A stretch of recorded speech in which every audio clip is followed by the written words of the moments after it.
Imagine sitting at the peak of the world. You are Marcus Aurelius, the Emperor of Rome, the most powerful man on the planet. Your word can build empires, and your whisper can end lives. Yet, the deadliest threat you face is not an invading barbarian army at the borders. It is a man named Avidius Cassius. Cassius was a brilliant general, trusted by Marcus himself. But Cassius possessed a dangerous psychological flaw, one that centuries later, modern psychology would name narcissism. Cassius was not content with earning respect through honor. He craved absolute admiration. He believed he was uniquely destined to rule, driven by an insatiable hunger for validation and power. When false rumors spread that Marcus Aurelius was dying on his sickbed, Cassius didn't mourn his friend. He didn't hesitate. He immediately declared himself emperor, betraying the very man who gave him everything. When news reached Marcus Aurelius that his trusted friend had betrayed him, the Roman Senate panicked. They expected blood. They expected a furious emperor to unleash total destruction. Instead, Marcus Aurelius did something that baffled the entire ancient world. He did not rage. He did not scream. He did not let the narcissist's betrayal drag him into emotional chaos. Instead, he looked at his army and said, "If he kills me, I do not fear death. But if I survive, I hope only to forgive him, to remain a friend to someone who betrayed me, and to show the world that there is a way to handle betrayal without losing your soul." In today's world, you may not be a Roman emperor, but you face Avidius Cassius every single day. They are in your workplace, your friendships, and even your family. They operate using the same ancient psychological mechanics, manipulative games, gaslighting, and an endless demand for your energy. Today we are going to explore the deep, dark psychology of narcissism, and how ancient Stoic wisdom gives you the ultimate shield to render a narcissist completely powerless. To defeat a narcissist, you must first strip away the illusion they project. When you look at a narcissist, what do you see? You see supreme confidence, charisma, and an aura of superiority. They walk into a room as if they own it. They speak as if their opinions are law. But modern psychology reveals a striking truth. Narcissism is not self-love. It is extreme self-hatred wearing a mask of grandiosity. Inside every narcissist lies a fragile, hollow core, an empty void that can never be filled. Because they cannot produce genuine self-esteem from within, they rely entirely on what psychologists call narcissistic supply. What is narcissistic supply? It is your attention, your admiration, your anger, your tears, your fear. To a narcissist, negative attention is just as valuable as positive attention. If they can make you angry, if they can make you doubt your own sanity through gaslighting, they feel powerful. They tell themselves, "Look how much control I have over this person's emotions." Consider the words of the Stoic philosopher Epictetus. Any person who has the power to make you angry becomes your master. When you react to a narcissist's provocation, you hand them the crown. You give them the exact fuel they need to keep their fragile ego alive. Let us return to history. Why did Avidius Cassius betray Marcus Aurelius? Because a narcissist cannot tolerate living in someone else's shadow.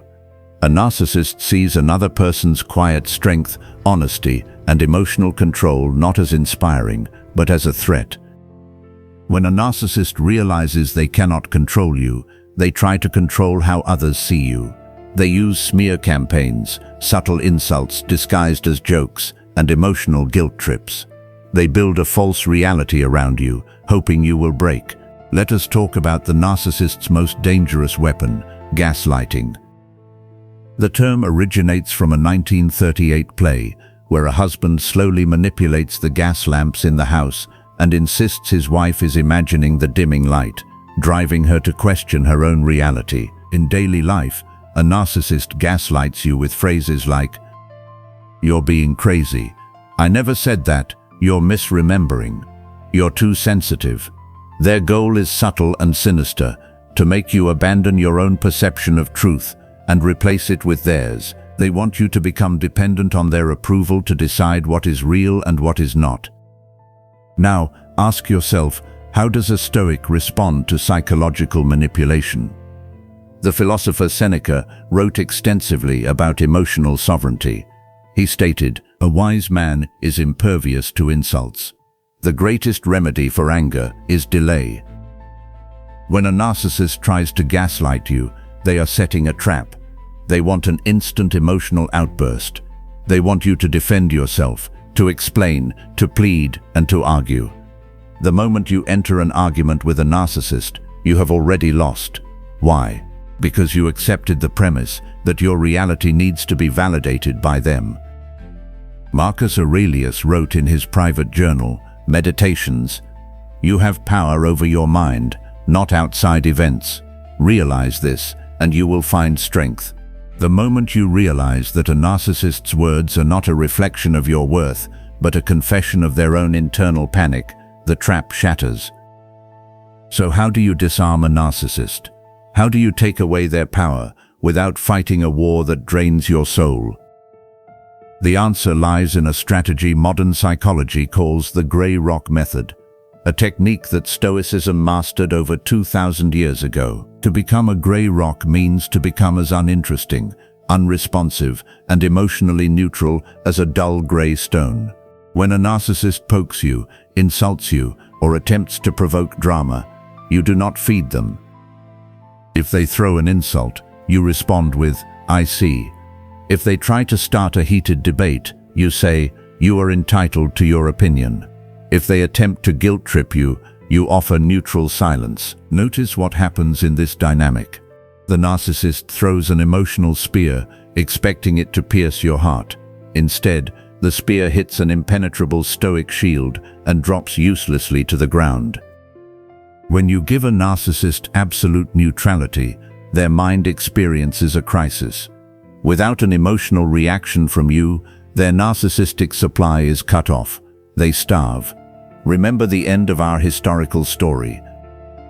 When Avidius Cassius marched his rebel army, expecting a brutal civil war with Marcus Aurelius, something extraordinary happened. Marcus Aurelius refused to show hatred. He refused to turn the empire into an arena of vengeance. Seeing Marcus's absolute calm, composure, and lack of fear, Cassius's own soldiers began to realize the truth. They saw a desperate, power-hungry rebel on one side and a grounded, unshakable leader on the other. Within 3 months, before Marcus Aurelius's main army even arrived, Cassius's own officers turned on him and ended the rebellion. Marcus Aurelius won the war without firing a single arrow, simply by refusing to let the narcissist dictate the emotional terms of the battle. The ultimate goal of Stoicism is not merely surviving toxic people. It is protecting your inner peace, your ataraxia. When you deal with a narcissist, you must realize a fundamental truth. You cannot change them. A narcissist does not seek self-improvement. They seek self-preservation. Spending your life trying to fix them, prove them wrong, or force them to see your value is like trying to pour water into a broken vase. Seneca offered this timeless advice. Associate with people who are likely to improve you. Welcome those whom you yourself can improve. The process is mutual, for men learn while they teach. If a narcissist is in your life and you can walk away quietly. No dramatic speeches, no final showdowns.